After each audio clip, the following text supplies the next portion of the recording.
and surpass him. Is it impossible for a player to do so? No, it's not impossible. Is it unlikely? Yes. But is it still possible? Yeah.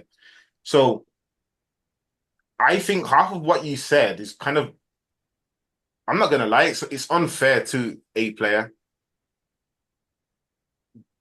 I mean, if you go and take like what the odd few people say, like the Ronaldinho comment, Yeah. or him dubbing up everyone with his weaker foot or something like that, will he be able to do most people in a non-professional league? Yeah, like most professional players can, but there's always going to be someone there who's like a freestyle footballer who can dub anybody, but they're not a professional footballer. Yeah. Mm. But in general, would he dub me in foot? Yeah, most likely, yeah. Most players would. Do you know what I mean? So if I was gonna say, okay, I'm gonna be objective in my assessment of the tournament and last night, Jude Bellingham wouldn't be my target, not because I support guy's career and what he's doing, but just because it doesn't make sense to single him out this tournament or from last night. No, fair, no, that's fair enough. That's your view. Alex, what you got anything to say? Yeah. I'll say what I got to say after. Mm. Person saying he can dribble like Ronaldinho is wild. That's a wild. That's not Very mad very one. wild. I think the media hyping him up saying he could be the next Zidane. I still think that's wild because they don't have the same playing style. Jude doesn't. It's the turn, man. Yeah, It's that but turn. yeah, it's probably that term, but he still doesn't have that elegance. Would I blame him throughout this whole tournament? No, but I understand why there was so much pressure on him to be that guy throughout this tournament. Did he did he fail to live up to the hype coming into the tournament? I would say yes. Off the back of the season, I did expect him to come into this tournament thinking, yeah, he's gonna be our second best player, if not our best player at this tournament. But I think now we've seen a little bit of a different side to Jude. I think we've seen he's got a very mature side, the way he speaks when it comes to the camera. Like he knows exactly what to say. Like he's very well spoken. But I feel like he's definitely got a bit of arrogance now and it's starting to show a little bit. I don't know if that's because of us, like the general fan, the media, whoever. I don't know. But I think, yeah, him walking off the pitch, I think was a bit much. But like he's not at that level in his career to be walking off the pitch just yet. He's not at a Ronaldo level. He's not at a Messi level to be doing that. I think he should have stayed on the pitch and just like cried it out or sat down. As a whole, I'm gonna give his performance probably a 4.5 out of 10. Like there were some bits and bobs, but like I don't hate Jude. I still like him as a player. I've seen sides of him throughout this tournament that I don't like, but I've also seen sides of him throughout this tournament that I do like. I just think as well he's gonna probably be scapegoated a little bit. I also think he didn't play in his correct position, as all players in the midfield didn't. Um, like I said, I don't think he should get any more blame than Foden or Harry Kane because I think as soon as Harry Kane knew that he could get like subbed off now, he was willing to be like, yeah, I'm getting subbed off. Like I'm not playing the rest of this game.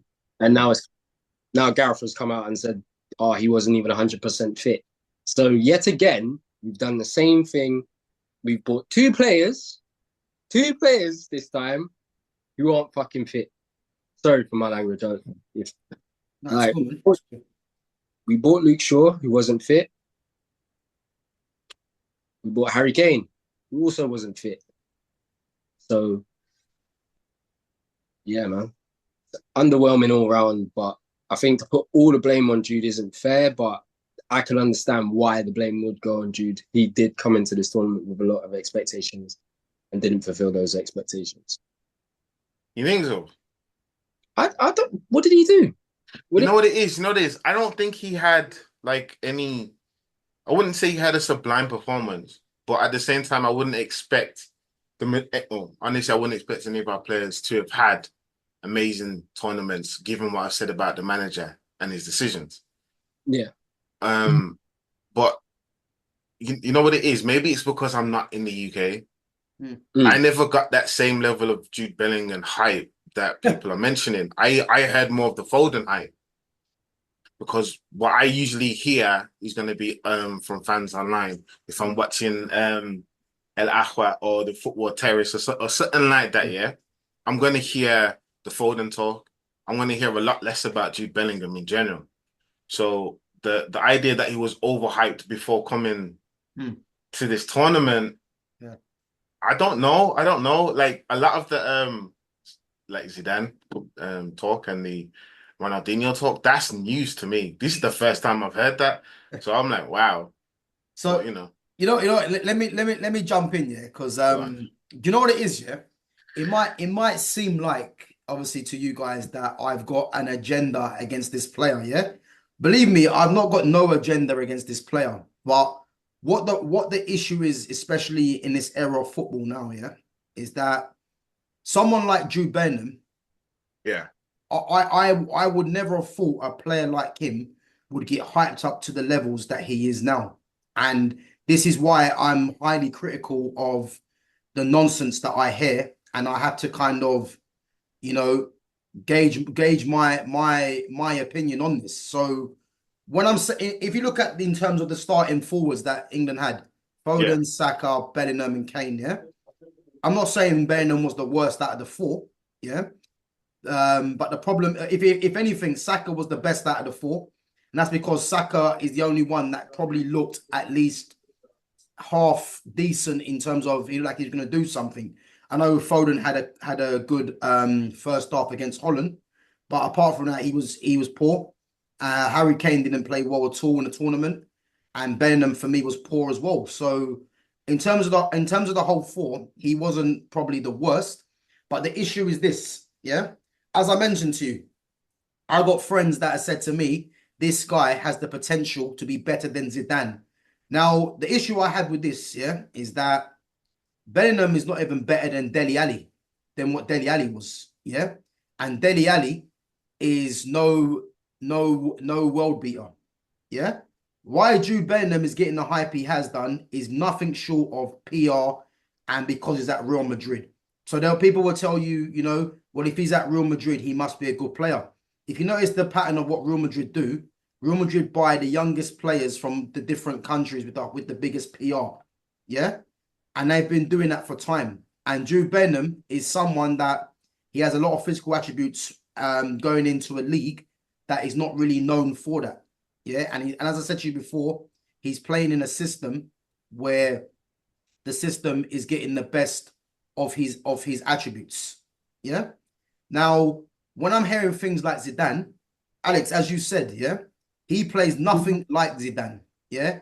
But what my friend was trying to link it to is that because he took Zidane's number 5. Yeah. So he's now trying to say that he's got potential to be better than Zidane. Whether he's trying to backtrack now, I don't know. Yeah. But to even compare these two players, and we're talking about Zidane, who is one of the top best 5 players, in my opinion, to play the game.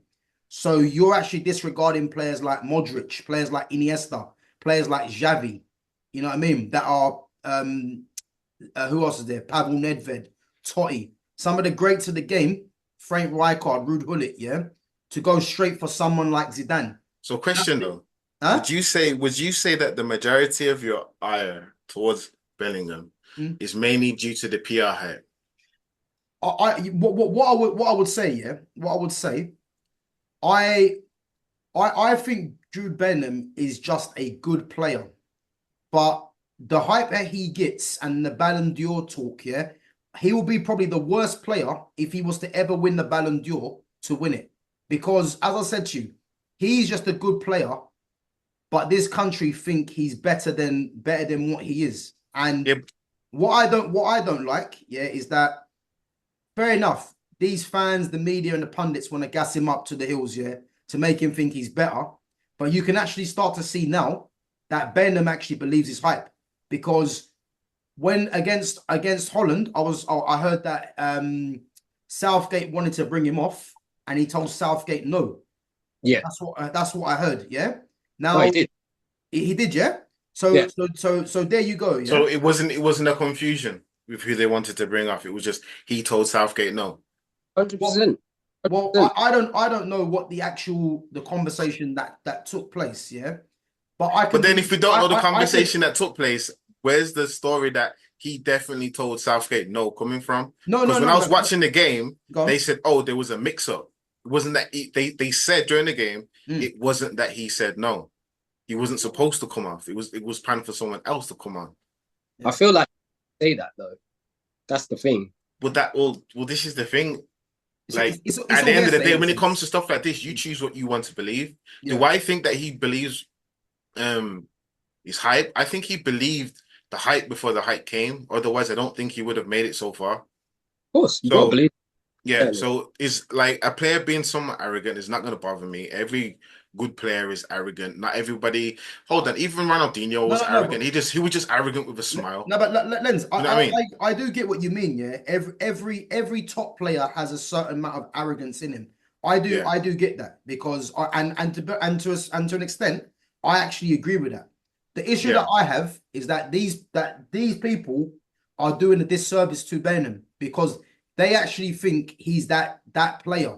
And I've been watching football all my life, and the amount of players that I've seen that are yeah, 10 times the player of this player was never getting the amount of hype that he's getting. You know, as I said, you know, when we're talking about when I hear people saying he's got potentially better than Zidane, he's a better dribbler than Ronaldinho, it's like you're either watching the wrong game, yeah, yeah. or But you're for me, just that's like pulling like a super rare example mm. out and then using that to like